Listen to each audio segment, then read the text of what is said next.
মাত্র 10 মিনিটে এই নিমকিটা বানিয়ে দেখুন। চা দিয়ে খেতে যে কি ভালো লাগে, না খেলে বিশ্বাসই হবে না। মাত্র 2-1টা উপকরণে রেডি হয়ে যাবে। এভাবে বানিয়ে সংরক্ষণও করতে পারবেন মাস জুড়ে, একদম মুচমুচে মুখরোচক। প্রথমে একটা মিক্সিং বোলে আমি 2 কাপ আটা নিয়ে নিব। আপনারা চাইলে এখানে ময়দাটাও ব্যবহার করতে পারেন। তারপরে এখানে দিয়ে দিব স্বাদ অনুযায়ী লবণ। লবণটা আপনারা আপনাদের টেস্ট অনুযায়ী বাড়িয়ে কমিয়ে দিতে পারেন। এখন দিয়ে দিব হাফ টেবিল চামচ চিনি। এতে মিষ্টি হবে না, তবে খেতে অনেক বেশি ভালো লাগবে। তারপর দিয়ে দিব হাফ চা চামচের মতো কালো জিরে। এটা দিলে ফ্লেভারটা যেমন ভালো আসবে, খেতেও অনেক ভালো লাগবে।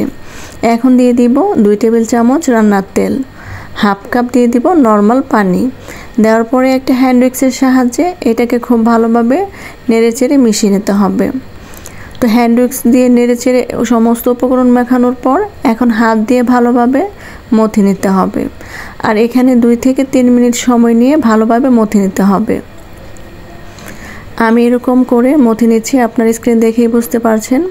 তো এটাকে মথে নেওয়ার পর আমি 3 মিনিটের মতো রেস্টে রেখেছিলাম, আর এখানে রেস্টে না রাখলেও চলবে।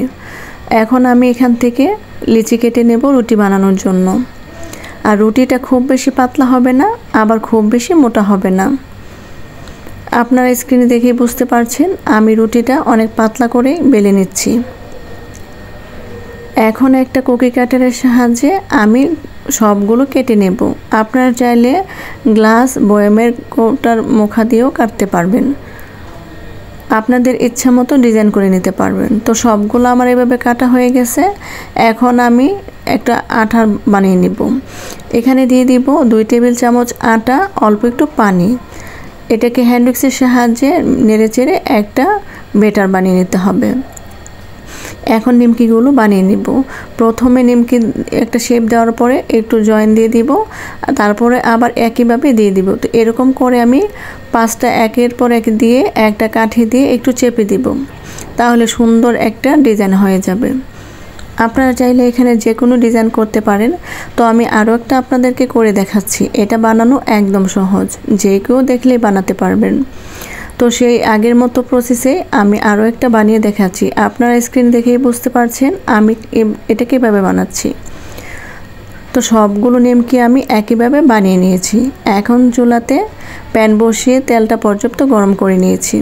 আর তেলটা একদম হাই হিটে দেওয়া যাবে না, তাহলে নিমকিগুলো দেওয়ার সাথে সাথে কালার চলে আসবে, ভিতরে কাঁচা থেকে যাবে। চুলার আঁচটা মিডিয়াম টু লোতে রেখে এগুলোকে ভেজে নিতে হবে। 5 থেকে 6 মিনিটের মতো ভাজলেই এটা অনেক সুন্দরভাবে ভাজা হয়ে যাবে। তো আমার এগুলো যখন এরকম ব্রাউন করে ভাজা হয়ে গেছে, আমি এই পর্যায়ে এগুলোকে নামিয়ে নেব। এগুলোকে এর থেকে বেশি ডিপ ব্রাউন করার প্রয়োজন নেই। অনেক সুন্দর একটা কালার চলে আসছে। এটা ভাজতে অনেক সময় কম লাগে। আপনারা এভাবে বানিয়ে দেখতে পারেন, অনেক বেশি ভালো লাগবে। রেসিপিটি যদি ভালো লেগে থাকে অবশ্যই বন্ধুদের সাথে শেয়ার করে দিবেন। ভিডিওটি ভালো লাগলে লাইক কমেন্ট শেয়ার করতে ভুলবেন না। আমি সবসময় চেষ্টা করি একদম সহজে ঘরোয়া উপকরণ দিয়ে যে কোনো আইটেম বানানোর জন্য। আমার জন্য দোয়া করবেন, আমার পাশে থাকবেন। আর পরবর্তীতে কী রেসিপি দেখতে চান অবশ্যই কমেন্টে জানাবেন। সবাই ভালো থাকবেন। আল্লাহ হাফেজ।